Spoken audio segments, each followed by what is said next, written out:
بسم اللہ الرحمن الرحیم۔ ہم لوگ قرآن اور بائبل کے دیس میں سفر نامے کی ڈیٹیل عرض کر رہا تھا میں۔ تو پچھلے لیکچر میں تو ہم نے وہ لوکیشنز دیکھی کہ جب رسول اللہ صلی اللہ علیہ وسلم کے زمانے میں جہاں بڑی جنگیں ہوئی تھیں کہ جس میں بدر، احد اور خندق، اس کی سٹڈیز ہم نے پچھلے لیکچر میں کی تھی۔ تو آج ہم طائف کی ڈیٹیل عرض کرتے ہیں کہ ہم لوگ طائف جا رہے تھے۔ تو اس کا تھوڑا سا بیک گراؤنڈ عرض کر دوں کہ طائف سعودی عرب کا ایک گرمائی دارالحکومت ہے۔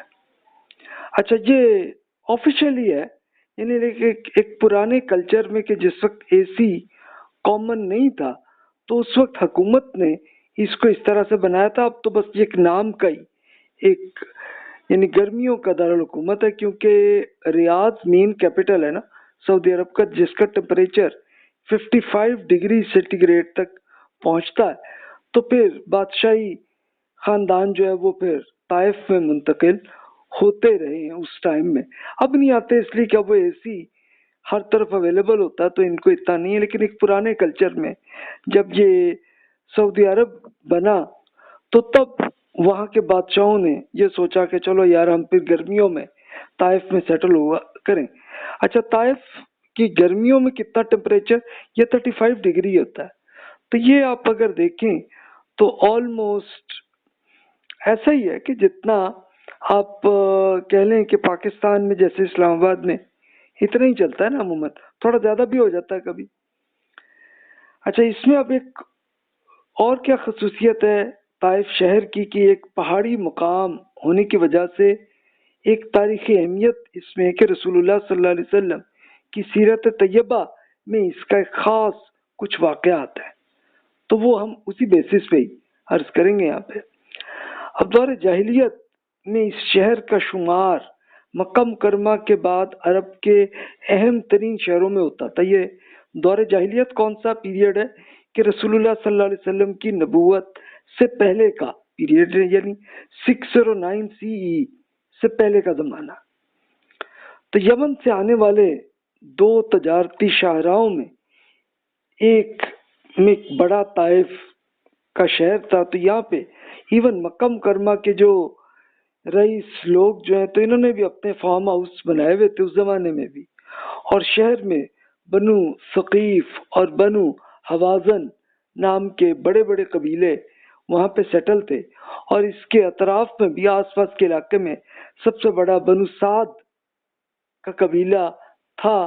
اور وہ آج کل بھی آپ ایون گوگل میں بھی آپ بنو سعد کر کے آپ سرچ اگر کریں تو آپ کو اس کی ایگزیکٹ لوکیشن آ جائے گی، جو طائف سے تقریباً کوئی 100 کلومیٹر آگے جا کے انہی پہاڑوں میں یہ ایک قبیلہ آج کل بھی موجود ہے، اور اس کا رسول اللہ صلی اللہ علیہ وسلم سے تعلق بن گیا تھا بچپن میں، وہ میں عرض کروں گا بھی آپ سے۔ اس شہر کو رسول اللہ صلی اللہ علیہ وسلم سے کئی بات کی نسبت ہے، یعنی آپ کا بچپن اصل میں یہ گزرا کہ آپ بنو سعد کے علاقے میں گزرے تھے۔ انہی سرسبز پہاڑیوں میں دوڑ کر آپ بچپن سے لے کے لڑکپن کے حدود میں داخل ہوئے تھے۔ اچھا، اس میں کیا وجہ تھی کہ یہ ایک عرب خواتین کا ایک یہ کلچر تھا کہ بچہ پیدا ہوتا تو وہ ماں جو ہے نا وہ ایک تو آپ کہہ لیں کہ خود بچے کو دودھ نہیں دلاتی تھی۔ اچھا، اس کی کیا وجہ تھی؟ ایک تو ہے کہ کوئی خواتین نخرے کی وجہ سے نہیں کرتی ہوں گی، اور کچھ اس لیے کرتی تھیں کہ شہر میں بچے کی زبان جو ہے نا وہ خراب ہو جائے گی، تو اس لیے وہ ان دیہاتی علاقوں میں اپنے بچے کو بھیج دیتے تھے تاکہ ان کو ایک دیہاتی ٹھیٹھ عربی زبان جو ہے ان کو آ جائے۔ تو اب رسول اللہ صلی اللہ علیہ وسلم کا معاملہ ایسا ہوا تھا کہ آپ کی والدہ آمنہ رضی اللہ تعالیٰ عنہ، ان کے جب بچے محمد صلی اللہ علیہ وسلم پیدا ہوئے تھے تو اس وقت انہوں نے یہی کیا کہ بنو سعد کے خواتین آئی تھیں. اچھا یہ دیہاتی لوگوں کے لیے کہ انکم کا یہی طریقہ آتا تھا کہ وہ پھر بڑے شہروں میں جیسے مکہ ہے، طائف ہے، اس میں آ جاتی تھیں اور وہ کہتی تھی جی ہم بچوں کے دودھ ہم پلائیں گے. تب رسول اللہ صلی اللہ علیہ وسلم کو پھر دے دیا گیا. خاص طور پہ بنو سعد کی خاتون سعدیہ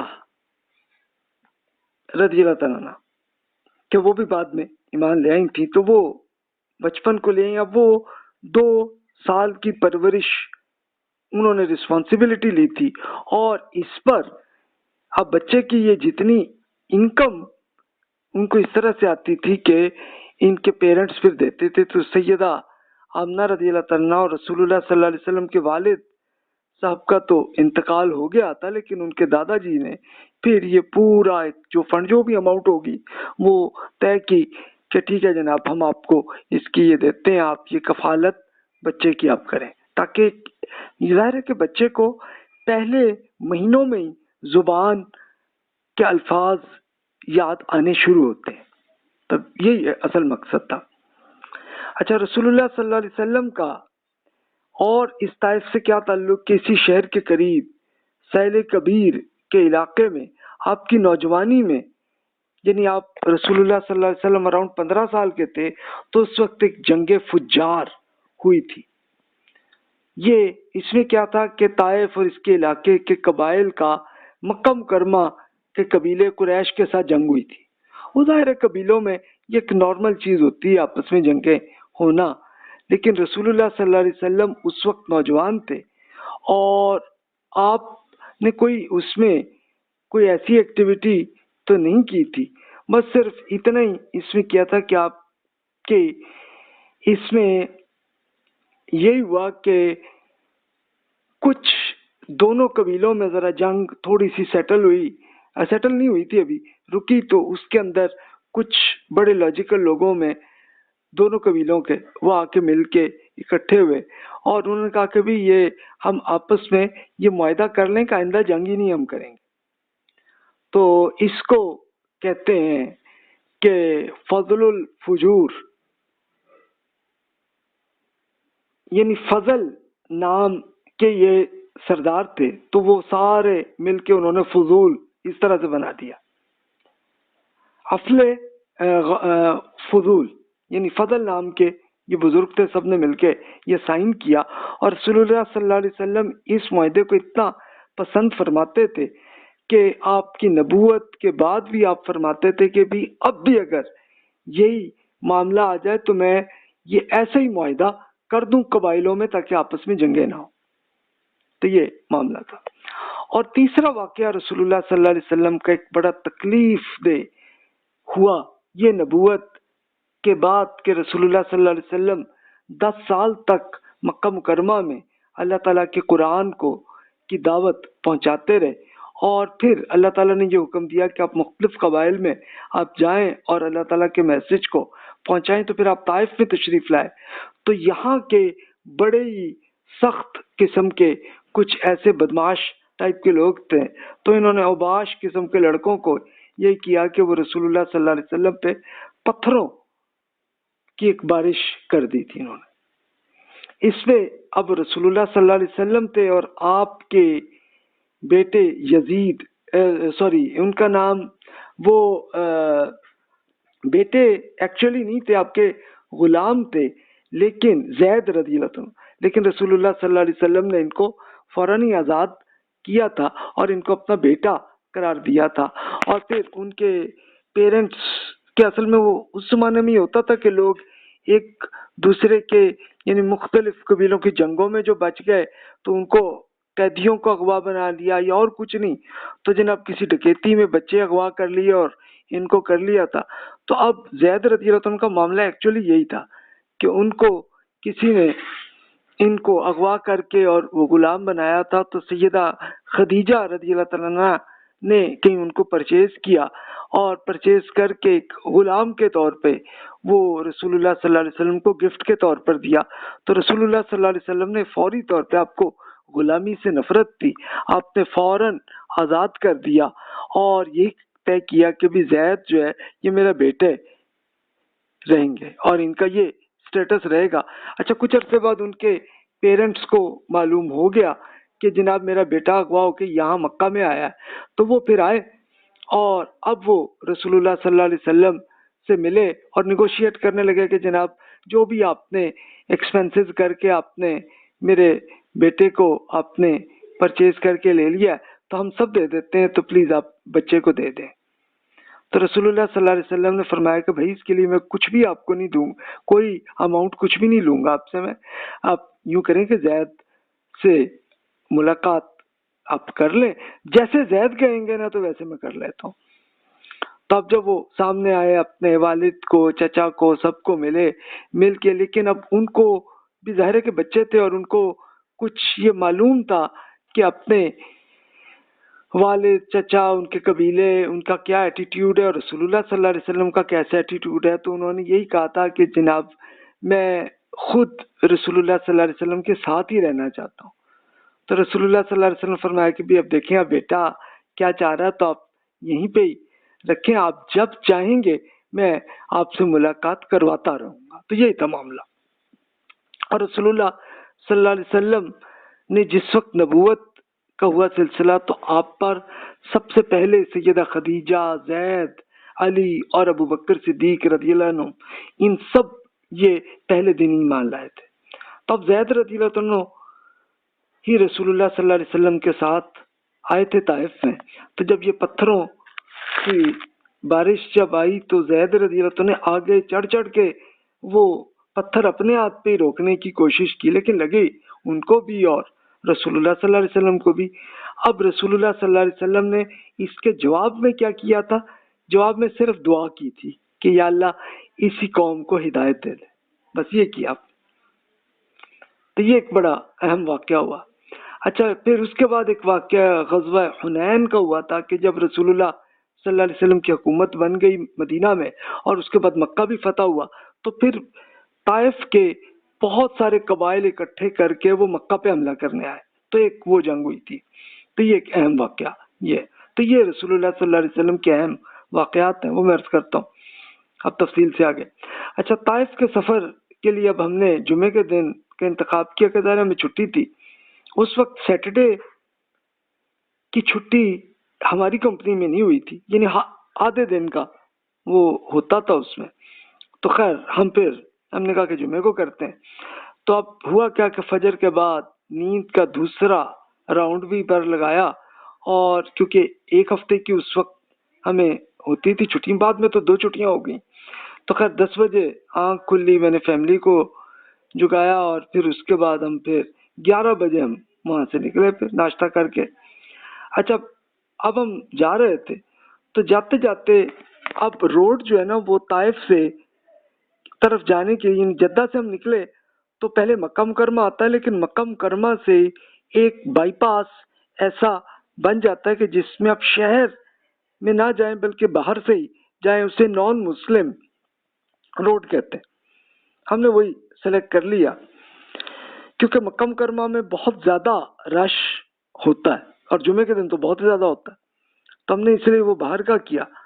تو اب یہ تھا کہ جمعے کی پہلی اذان زوال سے کچھ منٹ پہلے ہی وہ کر لیتے ہیں، اور زوال کے فوراً بعد دوسری اذان ہوتی ہے اور ساتھ ہی امام صاحب خطبہ پھر دیتے ہیں۔